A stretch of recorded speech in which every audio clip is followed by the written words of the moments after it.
Hello student, आता पाहूया punctuate the following. 2 मार्कांसाठीच येणारा हा प्रश्न, लँग्वेज स्टडीमध्ये हा प्रश्न येतो. यासाठी आवश्यक असणारे 15 अतिशय महत्त्वाचे असे वाक्य मी तुम्हाला इथं देत आहे.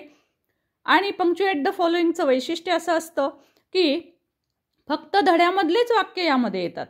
त्यातले कोणते अतिशय महत्त्वाचे असे वाक्य आहेत ते 15 वाक्य मी तुम्हाला इथे दाखवते आहे.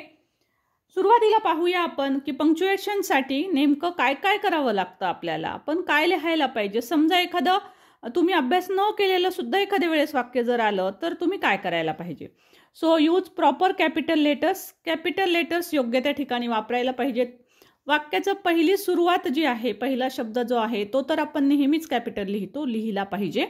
नावांची अक्षरं, आडनावाची अक्षरं, नद्यांची अक्षरं, नावं यांचे पहिले पहिले लेटर्स जे आहेत ते कॅपिटल लिहायला हवेत. बारीक सारीक गोष्टी आहेत ह्या तुम्हाला माहिती असतीलच. सो त्याचबरोबर आय हा शब्द जो असतो तो नेहमीच कॅपिटल लिहावा लागतो. त्याचबरोबर use proper punctuation marks. Proper punctuation marks आपण वापरले पाहिजेत. जसं की वाक्य जर विधानार्थी असेल तर फुल स्टॉप द्यायला पाहिजे. जर 2-3 वस्तू दिल्या असतील तर कॉमा द्यायला पाहिजे. जसं की pen, pencil, book and notebook असं असेल तर पेन झाल्यावर कॉमा, पेन्सिल झाल्यावर कॉमा, अशा पद्धतीनं. सो प्रश्न असेल तर question mark, exclamation mark, single inverted comma एखाद्या शब्दांसाठी. कोणी कुणाला बोललेलं असेल तर असे डबल इन्व्हर्टेड कॉमा, हायपन किंवा डॅश, हे जे सर्व चिन्ह आहेत हे चिन्ह आपल्याला माहिती असणं गरजेचं आहे. आता पहा, इम्पॉर्टंट 15 वाक्य सांगणार आहे मी. आता इथे बघा, एक वाक्य दिलेलं आहे, गा गा गा ही क्राईड. ओके, सर्व 15ला 15 वाक्य तुमच्या धड्यांमधले आहेत. जास्त वेळ तुमचा घेणार नाही कोणत्या धड्यातले आहेत वगैरे. पण बघा कशा पद्धतीनं. आता इथे हे वाक्य जे आहे, ही क्राईड म्हणजे त्यानं म्हटलेलं वाक्य आहे. एखाद्या व्यक्तीनं जर वाक्य म्हणलेलं असेल तर ते या पद्धतीनं डबल इन्व्हर्टेड मध्ये लिहायचं. सो हे वाक्य म्हणलेलं आहे.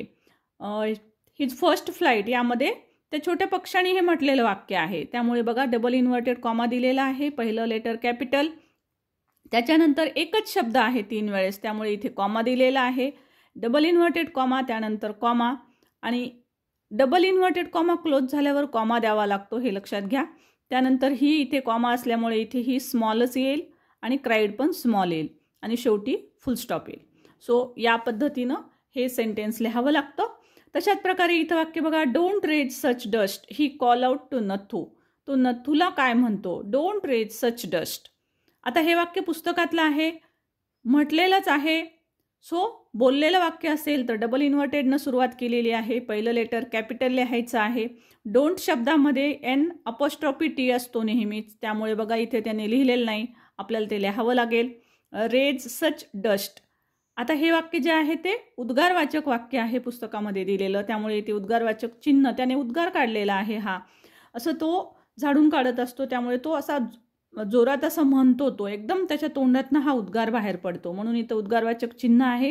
ही call out to Nathu. Nathu हे नाव आहे त्यामुळे एन कॅपिटल आहे. सो अशा पद्धतीचे मी 2-3 वाक्यच तुम्हाला समजावून सांगणार आहे. बाकीचे सर्व वाक्य मी तुम्हाला दाखवणार आहे. सो बघा इथे दिलेले इज दॅट सो. आता इज दॅट सो, इजने सुरुवात आहे म्हणजे हा प्रश्न असणार आहे. Sed Mrs Srivastava.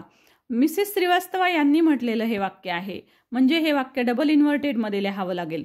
सो सुरुवातीला double inverted comma, is that so, इजने सुरुवात आहे, हेल्पिंग व्हर्बने सुरुवात आहे, व्हर्बने सुरुवात आहे, म्हणजे हा प्रश्न असणार आहे. सो म्हणून इज आय कॅपिटल, पहिलं लेटर कॅपिटलच लिहायचे. दॅट सो, सोच्या नंतर क्वेश्चन मार्क. आता इथे क्वेश्चन पूर्ण झालेलं आहे, डबल इन्व्हर्टेड कॉमा, तरी सुद्धा सेडचं एस स्मॉल लिहित असतात. सेड, मिसेसचं यम नेहमीच कॅपिटल असतं, त्यामुळे इथे आपण हे कॅपिटल लिहिलेलं आहे. श्रीवास्तव आडनाव आहे त्यामुळे एस कॅपिटल आहे. सो अशा पद्धतीनं तुम्ही जर प्रत्येक वाक्याची प्रॅक्टिस न करता सुद्धा स्टुडंट्स हे सहज जमतं आपल्याला, सहज. फक्त हे जे बारकावे मी आत्ता सांगितले हे मात्र 2-3 वेळेला पुन्हा पुन्हा ऐका.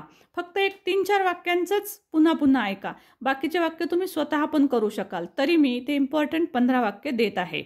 Shocking remarked Mrs Bhushan. So shocking, आता हे शॉकिंग शब्दावरूनच कळतं की हा उद्गार आहे, त्यामुळे बघा आणि लक्षात ठेवा की इथं डबल इन्व्हर्टेड कॉमा नाही, इथं सिंगल इन्व्हर्टेडमध्ये हे वाक्य आहे. Shocking remarked Mrs Bhushan. मिसेसचं यम नेहमीच कॅपिटल, भूषण बी सुद्धा कॅपिटल. सो आडनाव असल्यामुळं तेही आपल्याला कॅपिटल लिहावं लागतं. सो आता इथून पुढचे वाक्य मी फक्त तुम्हाला दाखवते. सो तुम्ही त्या वाक्यांची प्रॅक्टिस करा. ते वाक्य स्वतः म्हणजे हे जे वाक्य मी दिलेले आहेत गिवन सेंटेन्स लिहून घ्या आणि तुम्ही या पद्धतीनं क्वेश्चन मार्क सर्व पंक्च्युएशन करून पहा. नाही आलं तर याच्यामध्ये उत्तरं पण आहेतच. सो इथून पुढचे सर्व फक्त वाक्य दाखवते. बुक्समधील सर्व वाक्य आहेत. मी दिलेले जांभळ्या अक्षरातील जे वाक्य आहेत ते वाक्य तुम्ही लिहून घ्या आणि न पाहता उत्तरं करून पहा आणि नंतर हे निळ्या अक्षरामधली उत्तरं आहेत ती उत्तरं तुमची करेक्ट आलीत का ते तपासा. या पद्धतीनं ही 15 वाक्य जरूर सोडवा म्हणजे एकही मिस्टेक होणारच नाही. तुम्हाला जे अवघड भाग जात आहे तो तुम्हाला मी प्रत्येक गोष्ट उपलब्ध करून देण्याचा प्रयत्न करत आहे. सो त्यासाठी चॅनल जरूर सबस्क्राईब करून घ्या आणि जास्तीत जास्त स्टुडंट्सला हा भाग शेअर करा. कारण यूट्यूबवर अनेक व्हिडिओ आहेत परंतु मागाल ते पुरवेल अशा पद्धतीचा मला वाटत नाही कुठला व्हिडिओ आहे. सो जरूर तुमच्या फ्रेंड सर्कलमध्ये रिलेटिव्समध्ये आपले व्हिडिओ शेअर करा. नवीन असाल तर चॅनल जरूर सबस्क्राईब करून घ्या आणि कोणतीही अडचण असेल तर कमेंट बॉक्समध्ये टाका. त्यावरचा व्हिडिओ तुम्हाला मी ताबडतोब प्रोव्हाइड करेल. Thank you so much for watching. Thank you.